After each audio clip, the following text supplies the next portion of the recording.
Mostrel, nous allons maintenant parler de ce livre, Un amour sous emprise ou le jeu destructeur d'un manipulateur. C'est un roman publié aux éditions Trait Daniel.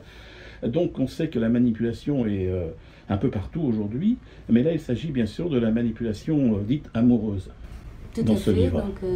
Donc je parle dans ce livre des amours toxiques, comme j'avais parlé il y a quelques années dans un essai qui s'appelle Oser dire je t'aime, des amours saines, des amours réussis, et de l'importance de dire je t'aime à son partenaire quand c'est le cas. Je voulais aussi parler des amours qui sont toxiques, qui sont dangereux pour les autres et où il y a un déséquilibre dans le couple, et notamment quelque chose d'assez grave quand il y a emprise, c'est-à-dire la manipulation d'un être par un autre qui peut être complètement néfaste et très dangereuse pour la vie de la victime. Ça peut amener au drame, hein, effectivement. Ça peut amener au drame, il y a des suicides, il y a des vies qui sont anéanties, il y a une dévalorisation de la personne victime totale qui fait que parfois il est très difficile de s'en remettre. Puisque ces personnes sont très exercées à manipuler l'autre et très difficiles à déceler au départ. Une fois que le mal est fait, c'est très difficile de remonter la pente pour les personnes concernées. Alors c'est l'histoire d'une jeune femme qui s'appelle Sophie, elle a 23 ans, elle rencontre un homme. Un homme plus âgé qu'elle, donc qui la séduit, donc c'est un de ses premiers amours, son premier grand amour. Il la séduit, elle est admirative de son bagou, il emploie les bons mots qui la touchent, et puis elle commence à se rendre compte au fil des rendez-vous qu'il ne tient pas ses promesses, qu'il ne tient pas ses rendez-vous, qu'il a toujours une excuse pour ne pas venir au dernier moment.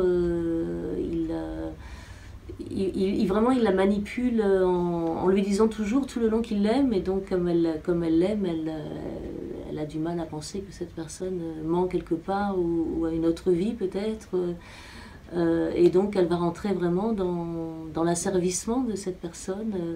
Elle fera tout pour lui faire plaisir, à son détriment évidemment, et je décris le processus dans le roman de cette emprise au jour le jour de cette femme qui va être complètement soumise au bon vouloir de cet homme qui finalement ne la respecte pas, mais elle s'en rend pas compte du tout, puisque les mots sont toujours aimants, les mots sont toujours gentils, les mots sont toujours assez beaux.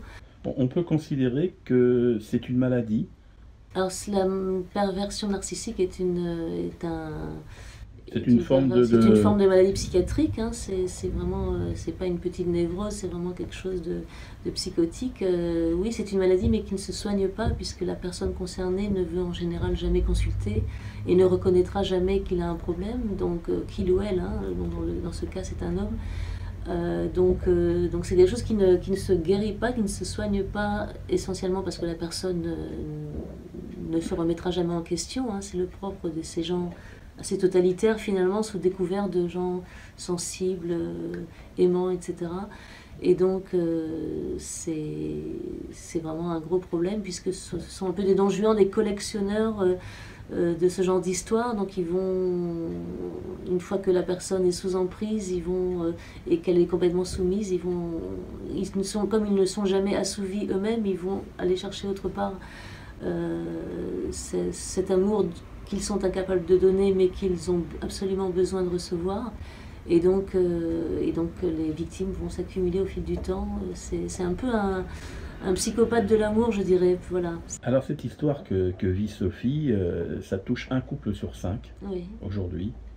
Je ne sais pas, on ne va pas dire si elle s'en sortira, si elle parviendra justement à éviter le pire dans ce roman, il faut le lire.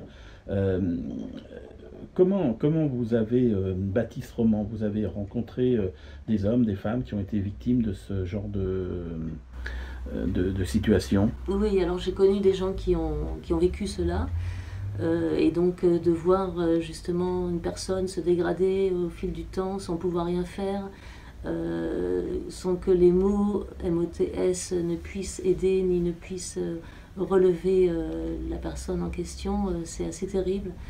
Et il me semblait qu'en tant qu'écrivain, je pouvais être le porte-parole un petit peu de ces personnes qui sont vraiment embrigadées dans une histoire dont elles n'arrivent pas à se sortir. Et donc, voilà, sous la forme de confidence, sous la forme d'un échange épistolaire aussi, beaucoup dans ce roman, ainsi je l'ai bâti. Je raconte au fil de 2 années vraiment comment la relation va être de plus en plus toxique et va être absolument dévastatrice pour la personne, pour Sophie. Un amour sous emprise, le jeu destructeur d'un manipulateur. Sarah Mostrel, donc c'est aux éditions Très Daniel. Un roman qui fait peur quand même. Alors le sujet fait peur parce qu'on n'aime pas parler des choses, des manipulations, des amours toxiques, des asservissements, mais en fait c'est une réalité, donc je pense que c'est intéressant, surtout si une personne se sent un petit peu sous l'emprise de quelqu'un d'autre. Ça peut aider. Voilà, ça peut aider. Enfin, l'idée, c'est d'aider et faire en sorte que ces personnes se réveillent à un moment donné et puis voient en face à qui elles ont affaire. Donc c'est le but de ce roman aussi. J'espère qu'il servira. Espérons-le. Sarah Mostrel, donc Un amour sous emprise aux éditions Très Daniel. Merci Sarah Mostrel. Merci à vous. Si j'entrais dans ton cœur, j'y apposerais mon sceau, une immense douceur.